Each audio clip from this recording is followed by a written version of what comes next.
Alkitab setahun hari ke-185, 4 Juli, dari Mazmur 80. Untuk pemimpin biduan menurut lagu Bunga Bakung, kesaksian Asap Mazmur. Hai gembala Israel, pasanglah telinga, engkau yang menggiring Yusuf sebagai kawanan domba. Ya, engkau yang duduk di atas para kerub, tampillah bersinar di depan Efraim dan Benyamin dan Manasye. Bangkitkanlah keperkasaanmu, dan datanglah untuk menyelamatkan kami, ya Allah, pulihkanlah kami. Buatlah wajahmu bersinar, maka kami akan selamat, Tuhan Allah semesta alam. Berapa lama lagi murkamu menyala sekalipun umatmu berdoa? Engkau memberi mereka makan roti cucuran air mata. Engkau memberi mereka minum air mata berlimpah-limpah. Engkau membuat kami menjadi pokok percederaan tetangga-tetangga kami, dan musuh-musuh kami mengolok-olok kami. Ya Allah semesta alam, pulihkanlah kami. Buatlah wajahmu bersinar, maka kami akan selamat. Kisah Para Rasul 23 ayat 12 hingga 35. Dan setelah hari siang, orang-orang Yahudi mengadakan komplotan dan bersumpah dengan mengutuk diri bahwa mereka tidak akan makan atau minum sebelum mereka membunuh Paulus. Jumlah mereka yang mengadakan komplotan itu lebih daripada 40 orang. Mereka pergi kepada imam-imam, kepala dan tua-tua bangsa Yahudi dan berkata, kami telah bersumpah dengan mengutuk diri bahwa kami tidak akan makan atau minum sebelum kami membunuh Paulus.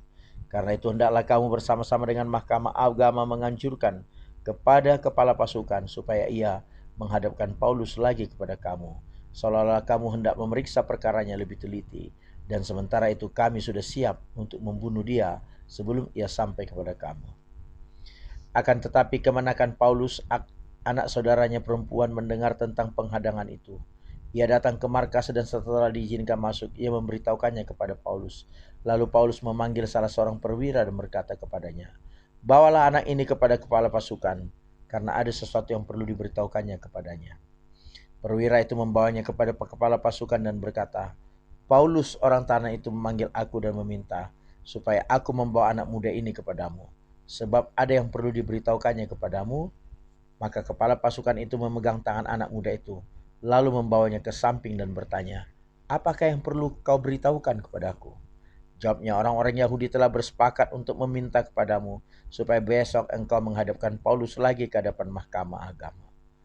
Seolah-olah mahkamah itu mau memperoleh keterangan yang lebih teliti daripadanya. Akan tetapi janganlah engkau mendengarkan mereka, sebab lebih daripada 40 orang dari mereka telah siap untuk menghadang dia. Mereka telah bersumpah dengan mengutuk diri bahwa mereka tidak akan makan atau minum sebelum mereka membunuh dia. Sekarang mereka telah siap sedia dan hanya menantikan keputusanmu.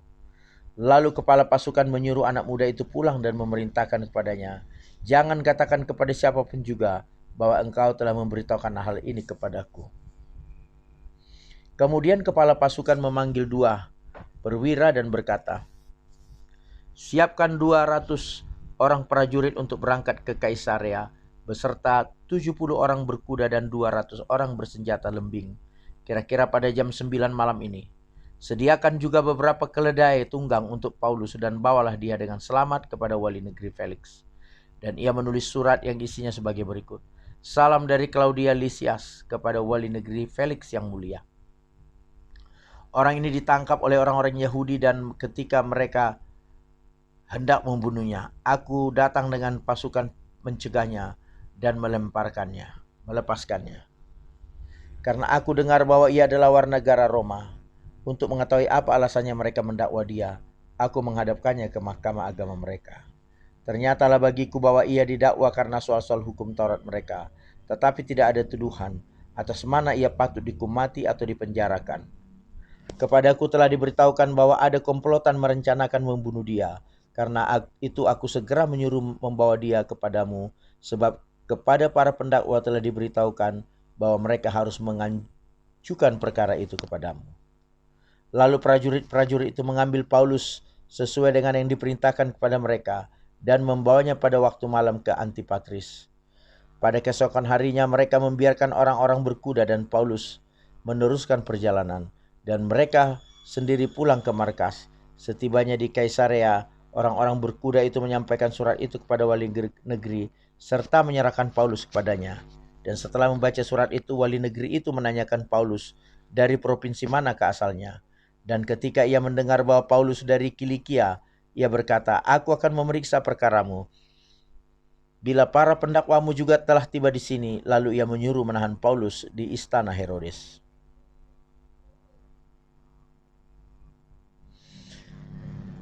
Dua Raja-Raja 8 hingga 9 ayat 37.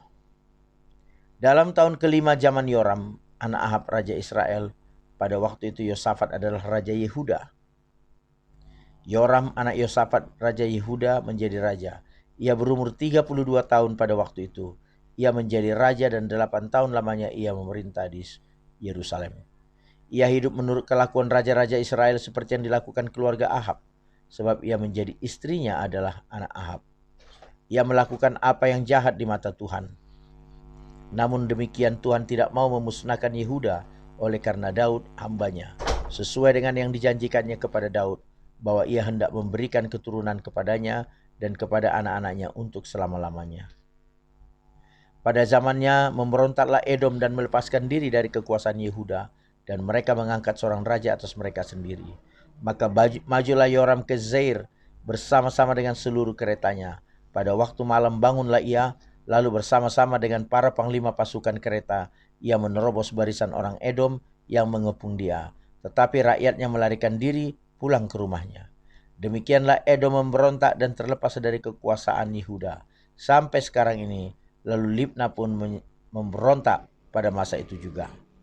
Selebihnya dari riwayat Yoram dan segala yang dilakukannya, bukankah semuanya itu tertulis dalam kitab sejarah Raja-Raja Yehuda? Kemudian Yoram mendengar perhentian bersama-sama dengan nenek moyangnya, dan ia dikuburkan di samping nenek moyangnya di kota Daud. Maka Ahazia anaknya menjadi raja menggantikan dia. Dalam tahun ke-12 zaman Yoram, anak Ahab, Raja Israel, Ahazia anak Yoram, Raja Yehuda menjadi raja. Ia berumur 22 tahun pada waktu ia menjadi raja, dan setahun lamanya ia memerintah di Yerusalem. Nama ibunya ialah Atalia, cucu Omri Raja Israel. Ia hidup menurut kelakuan keluarga Ahab, dan ia melakukan apa yang jahat di mata Tuhan, sama seperti keluarga Ahab, sebab ia adalah seorang menantu dari keluarga itu. Ia pergi bersama-sama Yoram bin Ahab untuk berperang melawan Hazael, Raja Aram, di Ramot Gilead. Tetapi orang-orang Aram melukai Yoram. Kemudian pulanglah Raja Yoram ke Israel, supaya diobati laku-lakunya yang ditimbulkan orang Aram di Rama pada waktu ia berperang melawan Hazael, Raja Aram. Dan Ahazia anak Yoram Raja Yehuda pergi menjenguk Yoram bin Ahab di Israel karena dia sakit. Kemudian Nabi Elia memanggil salah seorang dari rombongan Nabi dan berkata kepadanya, "Ikatlah pinggangmu, bawalah buli-buli berisi minyak ini dan pergilah ke Ramot Gilead. Apabila engkau sampai ke sana, carilah Yehu bin Yosafat bin Nimsi.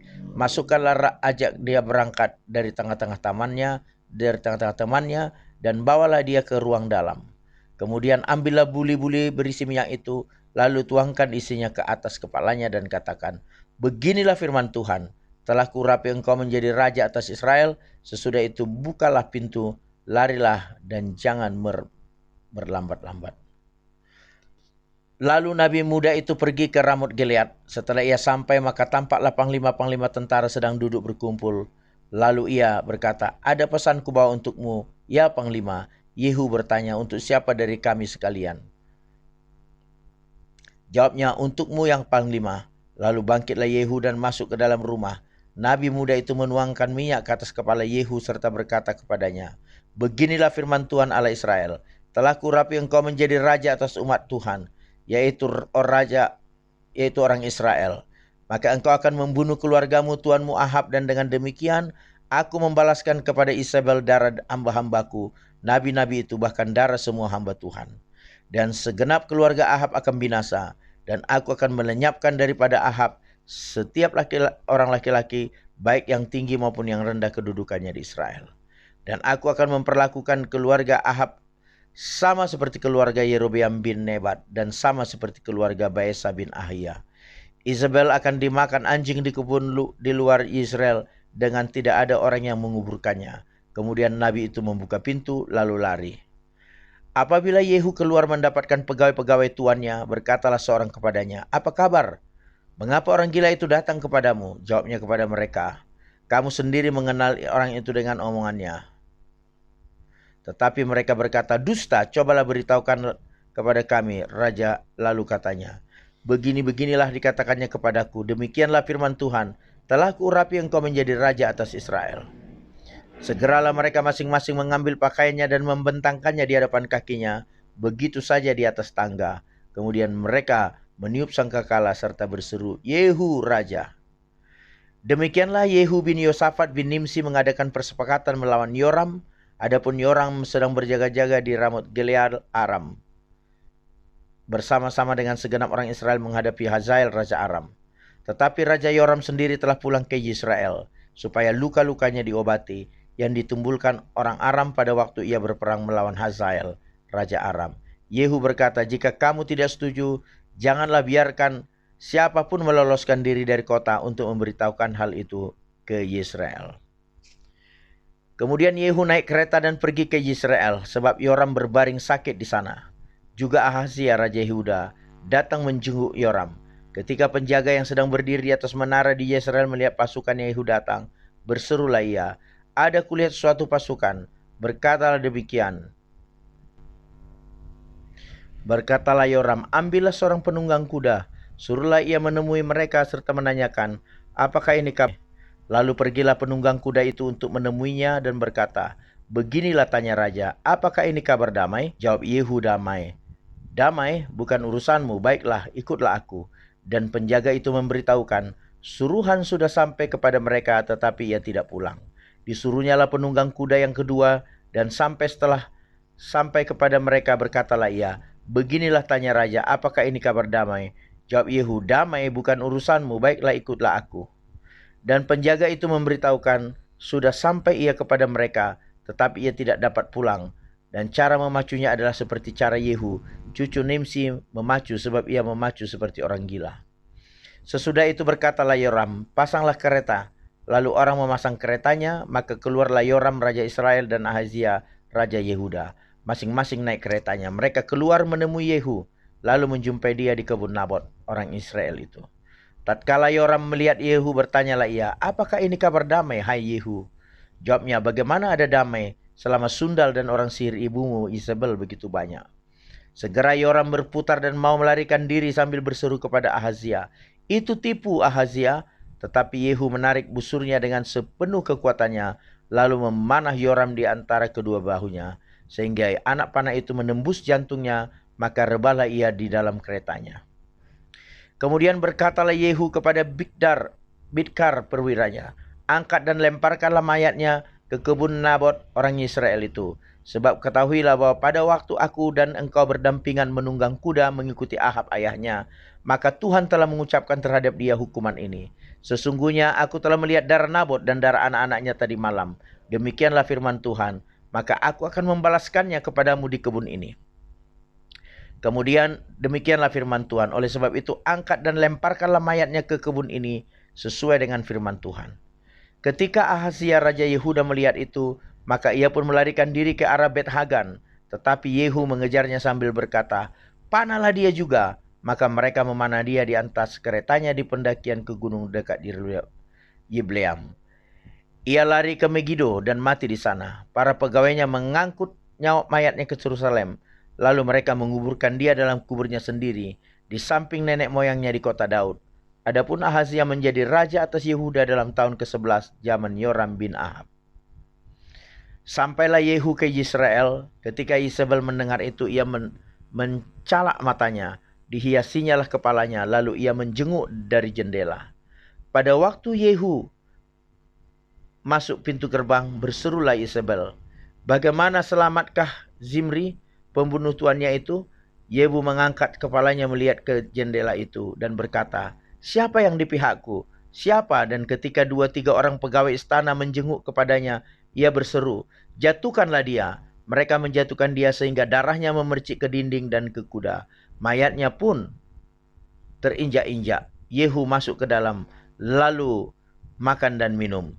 Kemudian ia berkata, "Baiklah, urus mayat orang yang terkutuk itu dan kuburkanlah dia, sebab ia memang anak raja." Mereka pergi untuk menguburkannya. Tetapi mereka tidak menjumpai mayatnya, hanya kepala dan kedua kaki dan kedua telapak tangannya. Mereka kembali memberitahukannya kepada Yehu. Lalu ia berkata, "Memang begitulah firman Tuhan yang diucapkannya dengan perantaran hambanya Elia, orang Tisbes itu. Di kebun luar Yisrael akan dimakan anjing daging Isabel. Maka mayat Isabel akan terhampar di kebun di luar Yisrael, seperti pupuk di ladang, sehingga tidak ada orang yang dapat berkata, 'Inilah Isabel.'"